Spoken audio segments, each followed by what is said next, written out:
In today's episode of the Pathway Presents podcast, I got a very interesting guest here with me today. I'm with Ash, who's hailing over from DeSo. And DeSo is essentially a new layer of basically, a social layer, you should say, of the Web3. So basically, the social media applications can leverage DeSo to, bring in their experiences in a decentralized manner. So today we want to figure out all the details on DeSo, and probably he can explain it much sharper than I just did, and also to talk a little bit how Ash is thinking about growth for the company. So Ash, welcome. Hey, thanks, Lucas. Pleasure to be here. Of course. So yeah, maybe give people a quick overview in your own words. What is DeSo all about?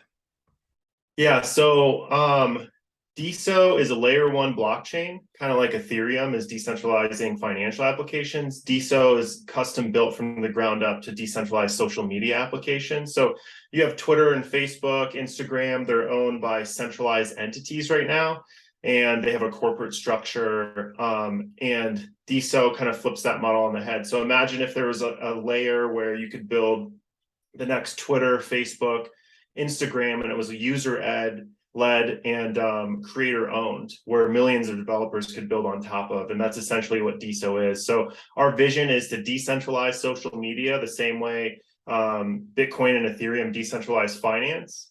And basically our vision is creator led, user owned, and open to anybody to build on. Mm-hmm. Makes sense. Now, tell us a little bit what types of teams or what types of founders, what types of applications. Of course, there must be in the social media space, but who's benefiting most from DeSo? Maybe explain a little bit what would be a typical profile and a typical product. Yeah, so DeSo is still super early, right? So we're only about a year old as a foundation. We had a first prototype app about a year and a half ago, and now we have hundreds of different applications, and then we have a handful of really great applications right now. So there's like a decentralized Twitter right now where all content is stored on chain, and you own your content in social graph. So essentially, I guess to answer your question, I think like right now the users are benefiting because they live in a world where if you're on Twitter or Facebook and you post content, it doesn't belong to you. It belongs to Facebook and Twitter, and they can monetize it however they want.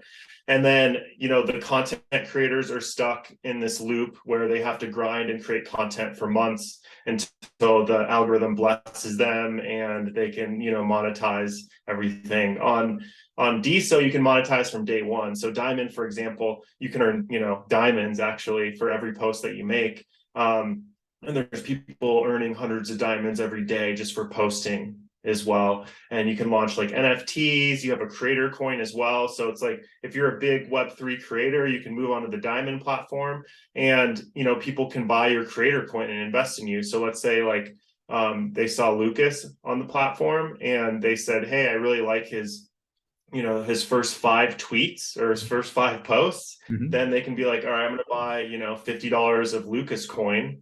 And then as you keep posting and build a following, the coin goes up in price. They can keep it, they can sell it, they can do whatever they want with it. So makes sense. Now, how do people hear about DeSo these days? Like you mentioned, there's now a growing number of applications. How do founders and developers get aware of and getting started with DeSo? Yeah, that's a really good question, Lucas. And basically, we spent probably the last 6 to 8 months very quietly building, not only building our infrastructure and improving the layer one blockchain aspect, but rebranding and building our marketing funnels, because we just didn't really have any, and we didn't spend a lot of time investing in branding and marketing early on. So we spent all that time doing that, and now we've unleashed on the world like what DeSo is. It's like kind of like a reintroduction, and basically like originally people would find out about us just organically through our investors and friends and word of mouth and organic PR and stuff like that. We had a very viral app early, but it really wasn't built for retention. So now we've built for retention. We've built our marketing funnels. And right now we're doing a lot of PR, we're doing a lot of organic marketing, we're rallying our investors, and we're going to eventually do some paid stuff as well in the future. Very good. I mean, you mentioned paid there. I'm curious about the website, because we're talking about Web3 here. What about your Web2 website? Like, what role does it play? Yeah, so it's tough, Web3, we're in a transitionary phase with Web3. What I've noticed when I talk to different founders and teams is they start centralized and then they decentralize over time. So I think we're kind of stuck in the same place with Web3 right now. So we really need a Web3 website to raise awareness and drive people further into our funnels. But tracking and advertising kind of flies in the face of the ethos of Web3 and crypto. So we're stuck in this like transitionary phase, and DeSo is essentially disrupting the ads-driven business model, right? We're trying to make it open. We're trying to make it like a fee-based, blockchain-based business model where anybody can kind of build on top of it and earn fees. But it's still early in the Web3 phase. Gotcha. That makes a whole lot of sense. Now, I'm curious. Sort of, how do you personally, now sort of switching gears a little bit, how do you personally like to educate yourself, right? Because in that space, there's a lot of stuff going on. There's a lot of new things appearing. Like, where do you personally like to educate yourself? Like, what's your go-to resource places? It's tough, right? So we have the standard ones, like different newsletters, like Bankless. I think that's a really good one to Defiant that we look at. I think, education in something like Web3 and early internet days, it can be a trap as well, because like you waste too much time trying to learn everything. But we're in this phase where you're going to learn a lot more from executing and doing right now. So beyond like the basic, go-to places like Bankless or the Defiant or CoinDesk, I'm basically doing a lot of hands-on, I call it building the plane while flying it. So you have to test and try different, marketing tactics and stuff like that and see what works. And, get a lot of, user feedback as well. The cool thing about, Web3 is in DeSo, it's like we have a social block explorer. So you can look at all the data. The data is all open for everybody to look at. Gotcha. Okay, very cool. To wrap it up for today, I have some rapid fire questions to get to know you and your journey a little bit better. Are you ready for those? Sure. Yeah, let's do it. What is the last book that you read? The Beginning of Infinity by David Deutsch. Yeah, that was the one. Yeah. Nice. He has very good books, to be honest. Yeah, I love that.